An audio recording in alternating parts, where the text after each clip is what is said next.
When it comes to downloading apps on your Windows computer, there's two ways to go about it. You can either download apps online from the developer's website, or you can download apps from the Microsoft Store, and I'll show you both options here. The first, and maybe the traditional way, would be to navigate to the website of the app you want to downloading, and then download the installer from there. Let's use VLC as an example. I Googled it, landed on their site, and here I can download it. The website usually detects your system and what version you'll need, so hitting that big Download VLC button would be all you need. But if you're looking for a specific version optimized for a specific platform, you can view all available versions like I'm doing here. But like I said, usually the standard download is all you need. One side note regarding app downloads off websites. Depending on the site, you'll sometimes see these ads that are sort of disguised as download buttons. All this stuff on the bottom here. These are ads for something else, trying to trick you into clicking them and downloading their own app, or whatever it is they're forcing on you. Kind of, scammy, I'd say. But unfortunately, this is pretty common. Anyways, once the app downloads, you can view the installed in your browser's download window, or you can navigate to File Explorer and in your Downloads folder. You'll see an installer for that app, and you'll double-click it to launch and run it. The installers usually look like this. It might give you some options to customize the install and choose what exactly and where you'd like to install. But for the most part, you'll just click Next and finish the install.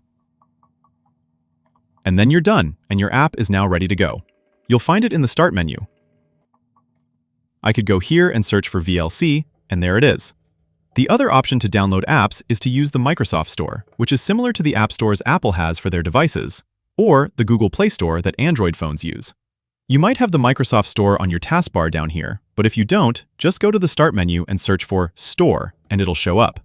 Using the Microsoft Store is easy. There's all kinds of curated lists for popular apps, trending games, and you can either browse their lists of apps to discover apps to download, or you can use the search if you know what you want. I'll search for Zoom, for example, and then I can click it from my search results and click Install to install Zoom. I've noticed a lot of times installing apps through the Microsoft Store takes a long time. Not sure why it's so slow, but that's been my experience. The good thing about Microsoft Store downloads is that these apps are reviewed by Microsoft, making them a lower risk option than downloading software from unknown websites. But you should still pay attention to the publisher name and reviews, since no app store can guarantee that every app will always be free of problems. Some apps are available both through the Microsoft Store and directly from the developer's website. Some apps are only available in the Microsoft Store, while others can only be downloaded from the developer's website. If an app is available in the Microsoft Store, that's often the easiest and safest place for beginners to install it. But many popular programs are still downloaded directly from the developer's website. Once my Zoom download finally finishes, I can then access it in the Start menu, and I could, for example, pin it to the taskbar if I wanted to always have easy access to it.